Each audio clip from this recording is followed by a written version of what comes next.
오늘 제목은 첫 번째 선교지 구부로라는 제목으로 말씀을 같이 생각해 보도록 하겠습니다. 혹시 여러분은 지금 전 세계에 몇 개 나라가 분단 국가로 이루어져 있는지 아십니까? 몇 개 나라가 분단되어 있는 나라일까요? 두 나라가 분단 국가라 그래요. 전 세계에 딱 두 나라만. 그 중에 하나는 우리가 잘 아는 대한민국과 북한이죠. 이건 다 아실 거고요. 그러면 이제 나머지 한 나라가 어디일까요? 두 나라가 분단 국가인데 하나는 대한민국, 하나는 어느 나라일까요? 유럽에 있는데요. 그리스어로는 키프로스라고 하고 영어로는 사이프러스라고 하는 나라입니다. 들어보셨나요? 이 나라 역시 남과 북으로 나뉘어져 있는데 1974년도에 키프로스를 그리스에 병합하려고 하는 운동이 일어났다 그래요. 그러자 터키, 지금은 이제 튀르키예라고 부르죠. 이 나라가 군대를 이 키프로스에 보내서 북쪽 지역을 점령하면서 북쪽은 이 튀르키예 사람들이 그리고 남쪽은 그리스계 키프로스 사람들이 살게 되었다라고 합니다. 현재는 남쪽 키프로스 공화국만이 세계에서 인정을 받은 나라라고 합니다. 자, 그러면 여기서 질문입니다. 그러면 이 키프로스가 유럽에 있다라는 건 말씀을 드렸어요. 그러면 어디에 있을까요? 유럽 어디에 위치하고 있을까요? 잘 모르시겠죠. 저도 알지 못했습니다. 유럽의 지도를 보면 지중해가 있습니다. 지중해는 아시죠? 이 지중해를 두고 북쪽에 튀르키예와 그리스가 이렇게 있어요. 그런데 키프로스는 어디냐면 이 튀르키예, 터키 바로 밑에 있는 남쪽 지중해에 있는 섬나라입니다. 자, 섬나라 그러면 섬이니까 작겠지라고 생각할 수 있지만 키프로스는 제주도의 5배가 되는 큰 섬이고요. 1인당 GDP가 한국과 비슷할 정도의 경제 규모를 가진 나라라고 합니다. 아무래도 지중해 섬이다 보니까 관광객들이 많아서 그런지 좀 잘 사는 나라예요. 그런데 지금도 그렇듯이 예전에도 키프로스는 휴양지와 무역을 거래하는 많은 사람들이 오가는 것이었고 그러다 보니 여러 나라의 신들을 섬겼고요.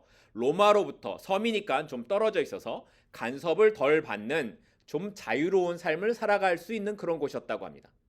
그리고 이런 환경들로 인해서 1세기 로마의 간섭을 피해서 도망갔던 유대인들이 살기에 아주 좋은 장소였었습니다. 그런데 어느 날 이 섬에 두 사람의 유대인들이 찾아와요. 그리고 이들 때문에 키프로스 섬에 놀랄 만한 일들이 일어나게 되었습니다. 오늘 본문 4절로 가겠습니다. 두 사람이 성령의 보내심을 받아 실루기아에 내려가 거기서 배 타고 구브로에 가서라고 기록합니다. 지난주에 살펴본 것처럼 이방인들의 도시였던 이 안디옥에 세워진 안디옥 교회는 인종과 신분 등 다양한 사람들이 모였었지요. 그럼에도 불구하고 교회가 하나됨을 이루었다라고 말씀드렸습니다. 그리고 안디옥 교회 성도들은 그 삶이 믿지 않는 사람들에게도 인정을 받아서 믿지 않는 사람들이 그들을 뭐라고 불렀다고요? 그리스도인이라고 불리워지는 최초의 교회가 되기도 했습니다. 그렇게 안디옥 교회는 하나님을 예배하고 성령의 음성을 듣는 교회였기 때문에 교회의 가장 중요한 리더였던 바나바와 바울을 복음 전하는 일에 따로 구별하여서 보내는 것을 결정할 수도 있었습니다. 오늘 본문은 그렇게 이방 나라를 향한 선교사로 보냄을 받은 바나바와 바울이 복음을 전하기 위해 가게 된 처음 간 곳이 어디요? 구브로. 오늘 말씀을 보면 앞에서 살펴봤던 키프로스 섬 나라였음을 기록하고 있습니다. 이 구브로라고 번역된 이 한국말을 원어대로 읽으면 뭐냐면 쿠프로스입니다. 키프로스, 쿠프로스 비슷하죠. 그런데 본문을 읽어보면 바나바와 바울을 선교사로 보낸 것이 안디옥 교회였는데 성경은 안디옥 교회가 바나바와 바울을 보냈다라고 하지 않고 성령의 보내심을 받아서 가게 되었다라고 기록을 하고 있습니다. 그러니까 교회가 보낸 것은 맞지만 그 일을 하게 하신 것이 누구라고요? 성령께서 하시는 것이다 라는 것을 말씀하고 있는 겁니다. 보여지는 현상과 일들은 분명히 교회가 결정을 했고 교회가 보내는 겁니다. 그렇지만 하나님의 뜻에 순종해서 하는 모든 일에는 성령의 인도하심이 있었다라는 것을 말씀하고 있는 겁니다. 사람이 하는 것 같아도 그 모든 일에 성령의 감동하심과 일하심이 있다라는 겁니다. 우리가 살아가면서 하는 모든 일들, 우리가 쓰임받는 그 모든 일들에도 성령의 인도하심이 있습니다. 잠언 16장 9절 말씀을 보면 이렇게 기록하고 있어요. 잠언 16장 9절인데요. 사람이 마음으로 자기의 길을 계획할지라도 그 걸음을 인도하는 자는 누구다? 여호와시니라. 이 말씀을 잊으면 언제나 삶의 중심이 내가 됩니다. 내가 삶의 길을 결정하는 것 같고 내가 주인공이 되기가 쉽습니다. 그러면 내가 뭔가를 하다가 넘어지고 쓰러지는 거죠. 때로는 내가 생각하고 고민해서 하는 어떤 결정을 내리는 것 같아도 성도는 그 모든 일들 가운데에 성령의 인도하심을 구하는 삶을 살아야 합니다. 내가 가는 모든 길에 하나님께서 인도하신다라는 것을 믿고 하나님이 보내셨다라는 그 의식으로 살아간다면 하나님과 동행하는 삶을 살 수 있기 때문입니다. 이런 삶을 살면 내가 주인공 되지 않고 하나님이 주인 되십니다. 바나바와 바울은 그렇게 성령의 보내심을 받은 길을 떠났고 두 사람이 복음을 전하기 위해 맨 처음 도착한 곳이 구브로라는 곳이었습니다. 그런데 사실 이 구브로는 바나바에게는 익숙한 곳이었습니다. 혹시 지난주 말씀을 잘 기억하셨으면 이 바나바의 고향이 어디예요? 구브로입니다.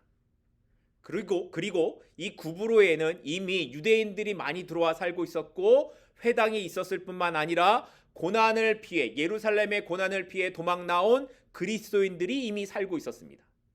사도행전 11장 19절인데요. 사도행전 11장 19절입니다.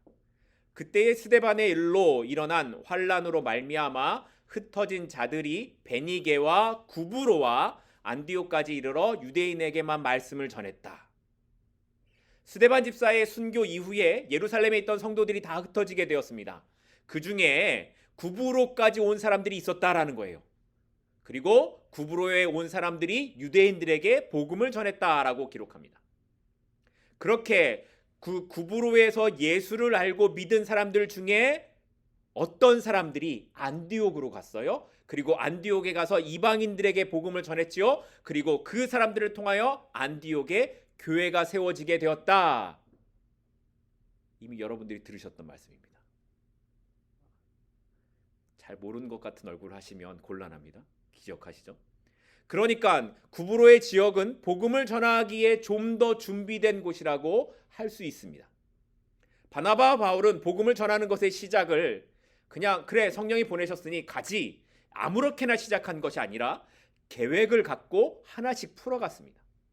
그들은 성령의 보내심을 따라 선교를 시작했지만 처음부터 멀리 있는 아테네나 이런 곳으로 간 것이 아니라 자기의 고향인 자기에게 익숙한 곳 구브로에 갔고 자기들에게 익숙한 유대인의 회당을 먼저 찾아가기 시작했습니다.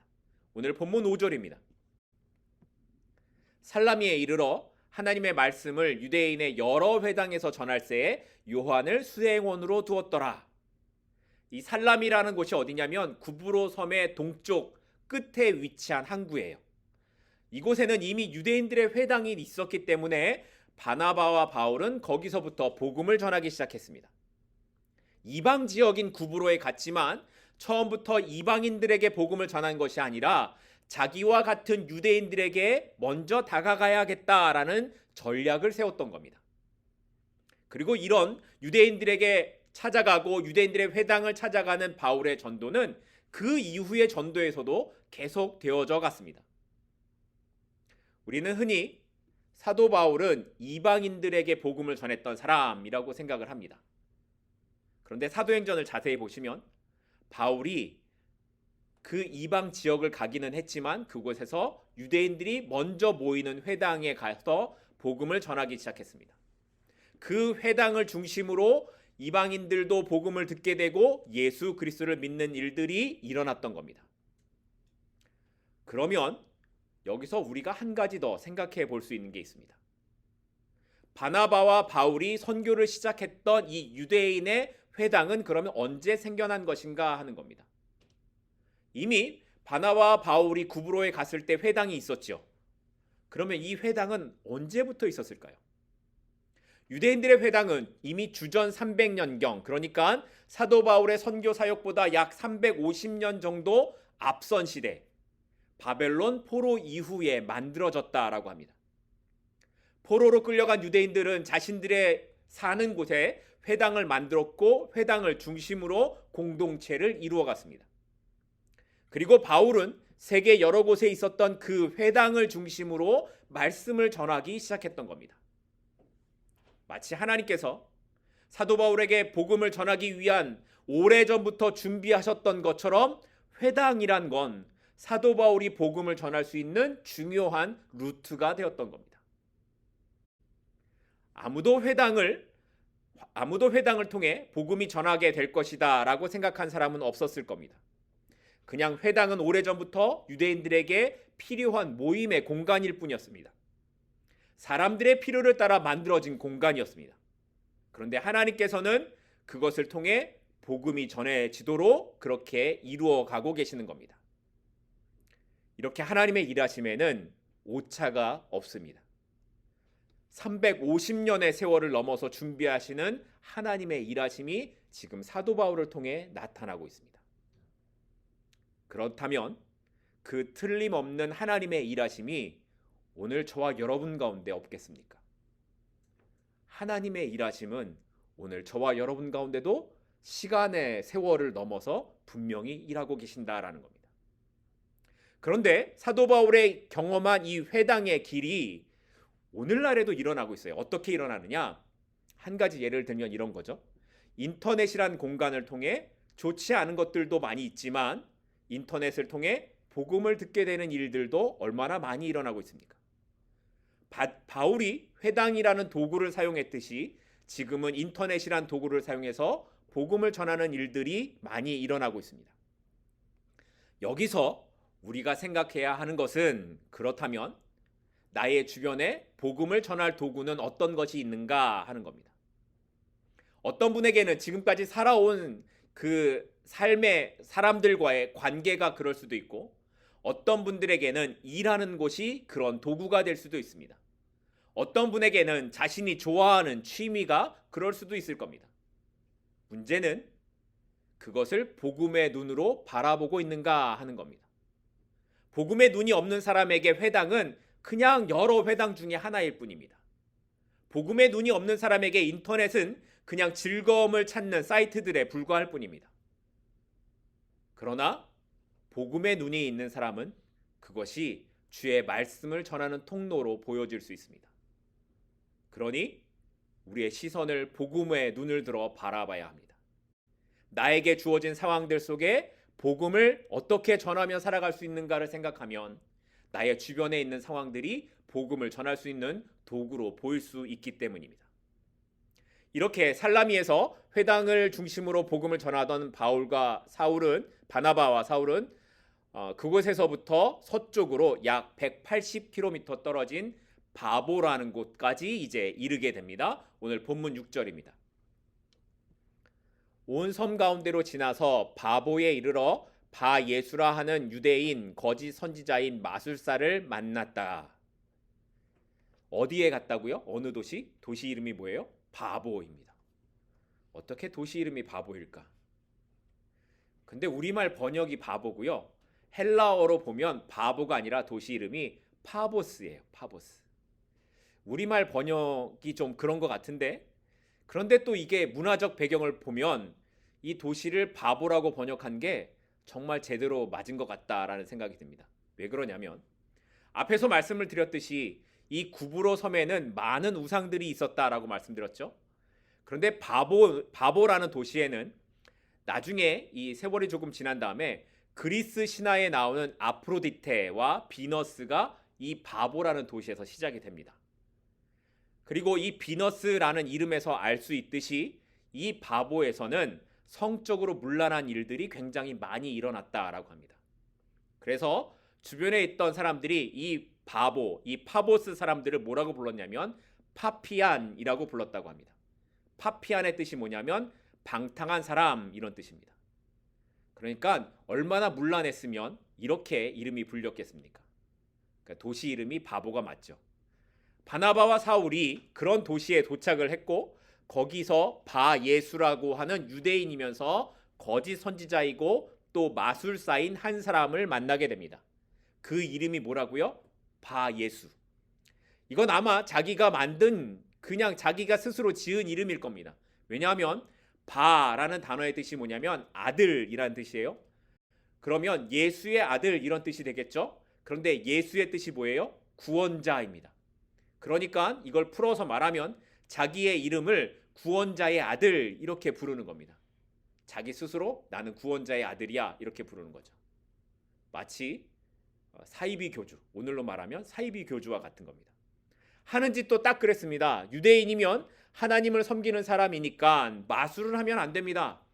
율법에 이런 마술을 하는 사람들 영매, 무당은 돌로 쳐 죽이라고 했으니까 유대인이면서 마술을 한다라는 것은 앞뒤가 맞지 않는 인간이었습니다. 그런데 이 인간이 얼마나 간사하게 사람들을 현혹시켰는지 심지어 구브로 총독의 마음을 사로잡고 있었습니다. 오늘 본문 7절로 가겠습니다. 그가 총독 서기오 바울과 함께 있으니 서기오 바울은 지혜 있는 사람이라 바나바와 사울을 불러 하나님의 말씀을 듣고자 하더라. 서기오 바울과 함께 있었던 사람이에요. 이 바예수라는 사람이. 지금도 정치하는 사람들 중에 보면 무당이나 점치는 사람들과 가까이 하는 사람들이 굉장히 많죠. 한국도 지금 대통령의 이 문제 때문에 좀 시끄러워요. 그리고 해마다 선거철이 되면 제일 바쁜 직업이 뭐냐면 점 보는 사람들이라고 합니다. 그러니 정치가 제대로 될 수 없겠다라는 생각이 듭니다.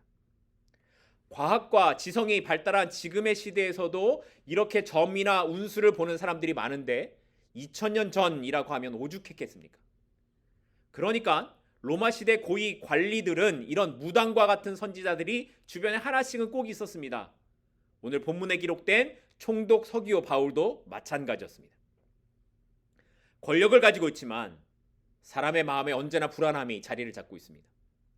미래에 대해 또 알지 못하는 자연현상에 대해 불안함이 있기 마련입니다. 심지어 많은 것을 가졌다고 해도 채워지지 않은 갈급함이 있어서 어딘가에 의지하고 싶은 마음이 들 때도 있습니다. 서기오 바울 총독도 그랬던 겁니다. 그런데 어느 날 이 총독에게 이 바울과 바나바에 대한 소문이 들려오기 시작했습니다. 그들이 말씀을 전하는데 뭔가 다른 힘이 있다라는 거예요. 그래서 총독이 바나바와 바울을 불러서 그들이 무엇을 이야기하는지 듣기 원했습니다. 그리고 이것은 복음을 전하는 바나바와 바울의 입장에서 볼 때에 굉장한 기회다라는 생각이 들었을 겁니다. 만약에 구브로의 총독이 예수님을 믿기만 하면 이 섬에 복음이 전해지는 것은 더 쉬워질 것이고 더 많은 사람들이 믿게 될 가능성이 있기 때문이었습니다. 더군다나 총독이 말씀에 관심을 보여서 바나바와 바울을 불렀으니까 가능성도 얼마든지 충분한 것이었습니다. 그런데 문제는 여기에 갑작스러운 변수가 등장했다라는 겁니다. 8절 말씀으로 좀 가겠습니다. 이 마술사 엘루마는 이 이름을 번역하면 마술사라 그들을 대적하여 총독으로 믿지 못하게 힘썼다. 이 마술사가 뭐 했다고요? 총독으로 믿지 못하도록 힘썼다라고 하는 거예요. 바예수라고 불렸던 마술사는 바나바와 바울이 총독에게 복음을 전하기 시작하자 자신의 위치에 대해서 상당한 위협을 느꼈을 겁니다. 그래서 바나바와 바울이 전하는 말에 반대하면서 총독이 그 말을 믿지 못하도록 방해를 하기 시작했습니다. 오늘 본문에 기록된 믿지 못하게 했다라는 말이 원어로 보면 왜곡시키다, 비틀어버리다 이런 뜻을 갖고 있습니다. 그러니까 바울과 바나바가 전하는 말을 마술사가 어떻게 했어요? 왜곡시키고 비틀어버렸다라는 겁니다. 그런데 지금도 사탄은 우리가 하나님의 뜻대로 살려고 할 때 이렇게 우리의 생각을 비틀어버립니다. 하나님께서 우리에게 선한 마음을 주시고 하나님께서 우리에게 주시는 생각들을 조금씩 비틀어요. 조금씩 왜곡시켜요. 그래서 그렇지 않다고 속삭이기도 하고 이 정도는 괜찮다라고 생각하도록 만들어가기도 합니다. 하나님의 말씀을 듣지 못하게 하는 겁니다. 그런데 그때가 우리의 마음을 하나님께 더욱더 집중해야 하는 순간입니다. 우리의 생각을 조금씩 왜곡시킬 때에, 우리의 생각이 하나님께로부터 조금씩 비틀어져 갈 때에 우리의 마음을 하나님께로 잡을 수 있기를 바랍니다. 그러면 왜 마술사는 이렇게 총독과 바울의 사이를 막으려 했을까요? 왜 그랬을까요? 여기에는 우리도 좋아하는 돈의 문제가 걸려 있었기 때문입니다. 오늘 본문과 비슷한 사람들이 등장하는, 이 마술사와 비슷한 사람들이 등장하는 곳이 사도행전 19장에도 나와요. 사도행전 19장 19절 말씀으로 좀 가겠습니다.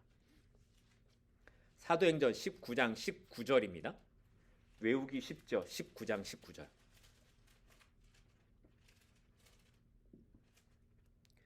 제가 읽겠습니다. 또 마술을 행하던 많은 사람이 그 책을 모아가지고 와서 모든 사람 앞에서 불사르니 그 책값을 계산한즉 은 5만이나 되더라. 자, 이게 그 앞에서부터 쭉 읽어와야 되는데 제가 말씀을 드리면 이런 내용이에요. 사도 바울이 에베소에 가서 복음을 전하고 있을 때예요.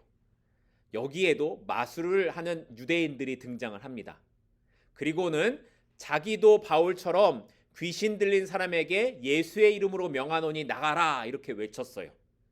그러자 귀신 들린 사람이 이 마술사에게 올라타요. 그리고 이렇게 말을 해요. 내가 예수도 알고 바울도 아는데 너는 누구냐? 그러니까 이 마술사가 놀라서 도망을 가고 이 소식을 들었던 동네에 있던 마술사, 유대인 마술사들이 전부 모여서 자기의 마술책을 모아서 불태웠는데 그 책값이 얼마라고요? 은 5만이나 되었다라는 겁니다. 은 5만이 얼마나 많은지 모르겠지만 그냥 많은 건 대충 짐작이 되시죠? 이 마술사들이 돈을 얼마나 벌었길래 책값만 은 5만이 되었다라는 거예요. 그러니까 이 유대인 마술사들의 삶의 근거가, 목적이 어디에 있었다라는 거예요? 다 돈에 있었다라는 거예요. 자칭 바예수라 불리우던 이 마술사의 삶 역시 돈이었습니다. 일반 사람도 아니고 총독 옆에서 점을 칠 때마다 돈이 들어와요. 얼마나 좋겠습니까? 그런데 이 총독의 복음을 듣고 정신을 차리면 이제 자기의 돈줄이 끊어질 게 뻔하게 보이는 겁니다. 그러니까 모든 것을 동원해서 총독의 생각을 흐트러뜨려야만 했던 겁니다. 바나바와 바울이 무슨 말만 하면 그게 틀렸다라고 트집을 잡고 총독의 눈과 귀를 막습니다. 이처럼 아무리 영적인 것을 말해도 돈으로 결론이 가고 있다면 그건 마술사의 삶과 같은 길을 가는 겁니다. 세상의 중심은 언제나 돈으로 귀결이 됩니다. 세상에서는 돈이 힘이기 때문에 예수 그리스도의 생명이 없는 사람들은 언제나 돈으로 사람을 봐요. 돈으로 생명의 가치를 판단합니다. 그게 세상에 속한 사람들의 원리입니다. 그러면 세상만 그럴까요? 문제는 교회는 물론이고 예수를 믿는다고 하는 사람들의 삶의 가치 역시 돈에 두고 살아간다라는 데 있습니다. 여기에는 저와 같은 목사들도 예외가 없습니다. 영적인 것을 말하고 있지만 그 삶의 모습이 돈을 쫓아가고 있다면 그 역시 마술사의 길을 갈 뿐이라는 것입니다. 목사든 장로든 몇십 년의 세월을 믿었던 그건 중요하지 않습니다. 내가 지금 마술사의 길을 가고 있는가 아니면 하나님의 길을 가고 있는가, 그게 중요하다라는 겁니다. 오늘 말씀이 우리에게 질문하고 있는 것이 바로 이것입니다. 나는 바나바의 길을 가고 있는가 아니면 돈을 쫓아가는 마술사의 길을 가고 있는가? 바라기는 저와 여러분 모두가 생명의 길로 갈 수 있기를 소망합니다. 비록 세상에서 보면 가진 것이 아무것도 없는 것 같지만 예수 그리스도를 내 마음에 품었기에 나는 부유한 사람이라고 자랑할 수 있는 사람, 예수 그리스도만이 삶의 기준이 되는 그 길을 걸어가기에 오늘 잠시 힘들지라도 그리스도로 인하여 기뻐할 수 있는 인생, 그 삶이 저와 여러분이 되기를 소망합니다. 결국 이렇게 마술사의 방해를 받던 바울이 성령의 충만함을 입어서 이렇게 이야기를 합니다. 오늘 마지막 절인데요, 11절 12절 말씀입니다.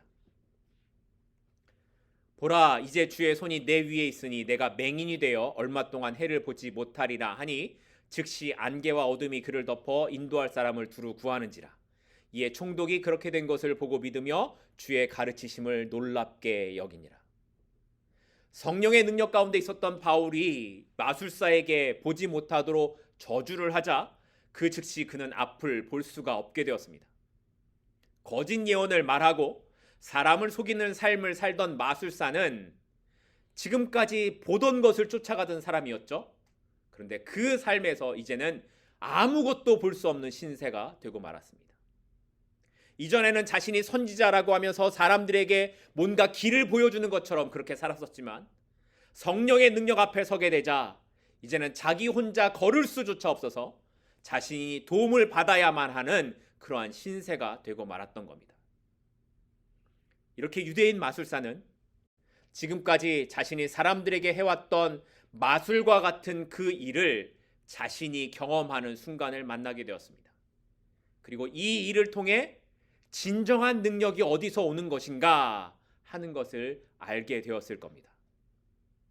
성경은 바로 이 이야기를 하고 있습니다. 이 사건의 결과를 통해 누가 진정한 능력을 가졌는가를 말씀하고 그 성령의 능력이 세상의 힘으로 나타나는 이 거짓과 속임의 힘을 어떻게 무너뜨리는지 보여주고 있는 겁니다. 그리고 이것은 바울과 바나바의 선교 활동의 첫 시작에 아주 중요한 경험이기도 했습니다. 생각해 보세요. 성령의 보내심을 따라서 선교지를 나오기는 했지만 바울과 바나바가 왜 걱정이 없었겠습니까? 그런데 이 경험을 통해 바울과 바나바는 성령께서 자신과 함께 하신다라는 것을 분명히 알았을 겁니다. 그리고 앞으로 진행되어질 모든 이 선교 활동에 있어서 하나님의 계획하심과 도움이 있다라는 것을 분명히 믿었을 겁니다. 자신이 복음을 전하는 것 같지만 이 순간 이 모든 상황 속에 성령의 역사가 있었음을 보게 되었고 복음은 자신들의 능력이 아니라 하나님의 능력이라는 것을 알게 되었을 것입니다. 그래서 이 이후에 쓰여진 사도 바울의 편지를 보면 그가 이렇게 고백해요. 모든 것이 하나님의 은혜였다. 이처럼 바울에게 함께 하셨던 성령의 역사는 오늘 우리에게도 동일하게 나타나십니다. 그것이 사도 바울이 했던 초자연적인 것은 아니라고 하더라도 우리의 삶을 돌아보면 하나님께서 나와 함께 하시고 은혜 주셨던 순간이 있음을 알 수 있습니다. 그러니 어떻게 해야 된다는 거예요? 어떻게 살라는 거예요? 지금 이 순간에도 내가 살아가는 모든 것이 하나님께서 함께 하신다라는 것을, 하나님의 능력으로 내가 오늘도 호흡하고 있는 인생이라는 것을 잊지 말라는 것입니다. 세상은 끊임없이 거짓과 속임수로 우리를 넘어지게 하려고 할 겁니다. 세상은 마술사가 바라봤던 것처럼 돈이 힘이 된다라고 우리를 속이려고 할 것입니다. 우리를 그렇게 유혹하기도 할 것입니다.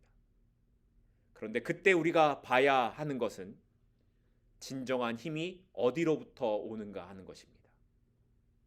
여러분의 진정한 힘은 어디에서 나온다고 믿으십니까? 나의 힘이 어디서 오는가를 기억하시기 바랍니다. 나의 힘은 오직 예수 그리스도 한 분이십니다. 이 고백으로 살아가는 저와 여러분이 되기를 소망합니다. 그때에 하나님께서 우리를 하나님의 손으로 붙잡아 주실 것입니다. 기도하겠습니다.